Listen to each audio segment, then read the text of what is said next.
3, 2, 1.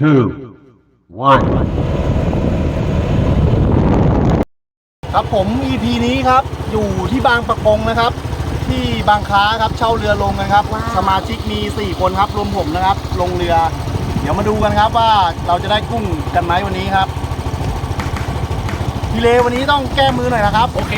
ครับผม ตรงไหนที่ขายวะเนี่ยแวะซื้อปั๊ม โอเคครับ มาแล้วครับตัวแรกของพี่เลครับผมกุ้งไข่ครับ แข่งตกกุ้งก็ได้รางวัลกุ้งตัวแรกครับลงเรือก็รางวัลกุ้งตัวแรกเหมือนกันที่ดูวันนั้นเนี่ย ดูวิวครับดูวิวโอ้โหเป็นไงผักตบเรียบมาแอบแถวนี้ก่อนครับ กินตื้นๆนี่เองเห็นไหม ครับผมมาถึงแล้วครับบางปะกงตัวแรกครับผม เดี๋ยวครับพี่เลโอ้โหสวยไอ้นี่ครับพี่เลครับพี่เลครับอะไรครับจ้านึกว่าปลากินนะครับตอนแรกนึกว่าปลากิน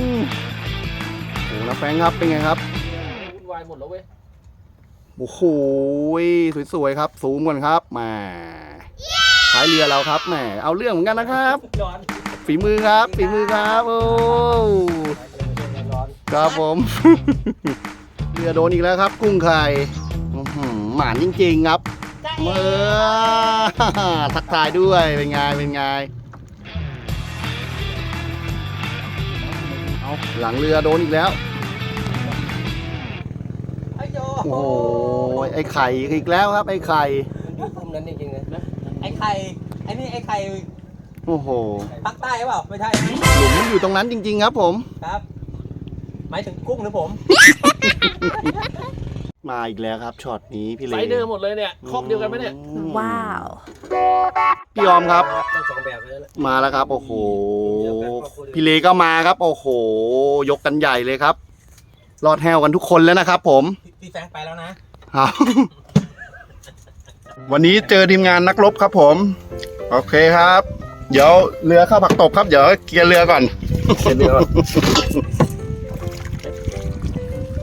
เอาสู้กับผักตบครับผักตบ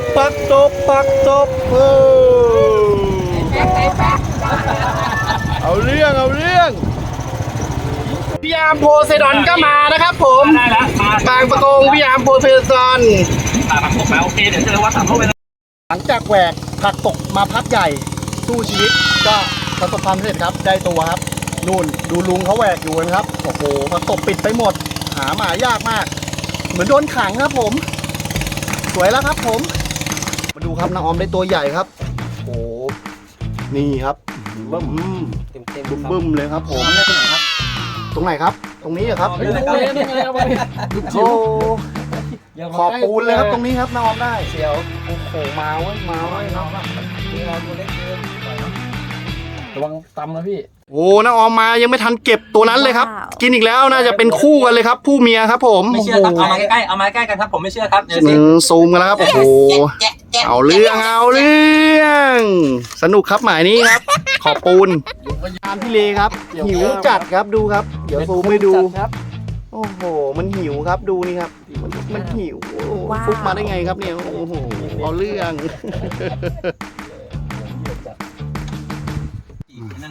มีมาม่าร้อนๆบนเรือให้รับประทานด้วยนะครับเด็ดจัดครับผมบรรยากาศมาม่าบนเรือ กินกันอร่อยจัดไปครับผมใส่กุ้งด้วยนี่ครับมีกุ้งลวกด้วยนะครับโอ้โหสดๆครับบนเรือครับผมร้อนๆกันเลยทำส่งกันมาครับผมเด็ดจัดผลงานเป็นอย่างนี้แล้วนะครับ ผลงานอาจจะไม่ได้ให้เห็นนะครับให้ดูได้ในคลิปนะครับ ผลงานก็เป็นอาหารหมดแล้วนะครับ ผลงาน กินกันแล้วครับโอเคครับขอบคุณครับเชฟหลังเรือครับผมจบทริปครับผมดูดิครับ เล่นด้วยนะ ผักเยอะขนาดนี้